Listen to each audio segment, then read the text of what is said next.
Hello, I'm Clayton Burch, State Superintendent of Schools. For this week's Keeping Connected video, we want to focus on the career technical education students. West Virginia has a very robust career technical education program. It's very, very important to the state's future and economy. Last year, more than 8,000 students graduated from a state-approved career technical education program. The majority of those students went off to higher education, straight into an employment, and sometimes into an enlistment. We have many opportunities in our career technical education programs for students across the state. One of the new CTE programs that West Virginia Department of Education has launched is the Emerging Entrepreneurs Program. This CTE program makes entrepreneurship a priority and allows students to gain the knowledge and skills needed to launch their own business ventures. West Virginia's career technical education is always looking forward, working with partners across state agencies, Higher Education Policy Commission, to look at what the needs of the future are. One of those examples, working hand in hand with state legislators, is focusing on nursing.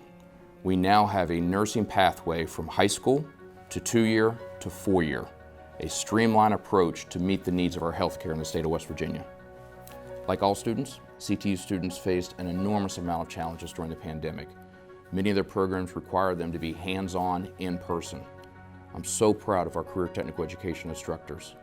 During the pandemic, they stepped up like all West Virginia educators, ensuring one caring adult was looking out for these children. As I've traveled across the state, speaking to instructors, speaking to students, I again cannot emphasize how important it was for our teachers to take care of our children. Each and every child I spoke to talked about their educators, opening the doors, making sure they got that hands-on experience so they could complete their programs. This week, a few students are talking to us about how they navigated CTE programs during the pandemic. Each one of them faced unique challenges, so let's take a look and meet those students. Honestly, it was a bit of a hard change going from sitting at home having to do all the book work, not actually learning anything physical, because personally I'm a hands-on learner and I find it easier if I can work with something in my hands rather than read a book on how to do it. Well, a lot of the work we do is hands-on, and so especially in the last half of last year when we were out of school, a lot of the work we had to do was just paperwork and we missed out a lot on the hands-on stuff that plays a huge factor in our education. Obviously it's going to be difficult between not being in school some weeks because of the case numbers, and then even when you're in school the masks can make it more difficult to communicate effectively because you lose that body language of like smiling, smirking, things like that. And it's just made everything more difficult. We have to push harder to reach the same point we would have last year.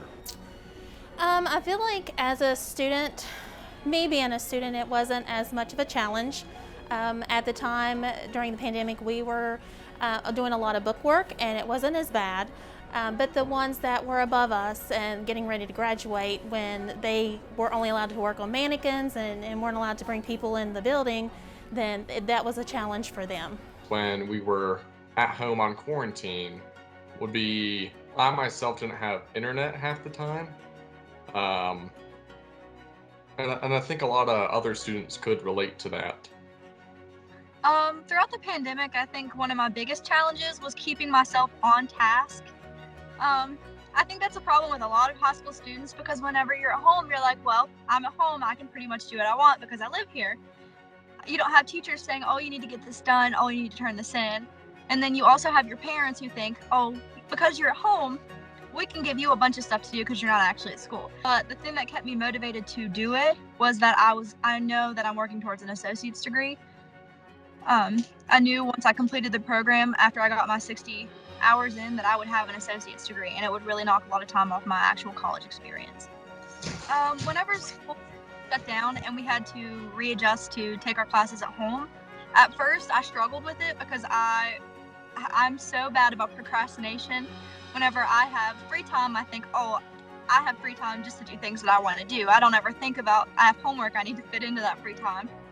But once I got past that initial sharing my free time with my homework, I think it's helped me a lot because I know that in college especially, and even in real world situations, I'm not going to have somebody telling me that I need to do this at this exact time. So I think it's kind of helped me in that way to gain that responsibility about myself. And then whenever school opened back up, it wasn't really an adjustment. I think at home, the only thing that we were really lacking, aside from teachers telling us what to do, was that social interaction. And I think going back to school helped us with that. For me, I was excited. It meant to be able to better practice the skills that we should be learning. And it was good news for me, and I was excited. And so it helped me to learn more that I would have missed out on if we hadn't gone back. Like, I see Zach every single day at the Career and Technical Center. I can lean across the table and like ask him how his day was or something like that, which also I can do that while I'm doing my work too. And I just think it helps to have your friends there doing the exact same stuff that you're doing. So you know that you're not alone, and if you do need help, you can ask one of them. It was different. It's unlike anything I've ever experienced. It was definitely difficult, but I believe that myself and many other students have acclimated to it very well. We have overcome the challenges that came with it, and we are still here, still digging, still fighting.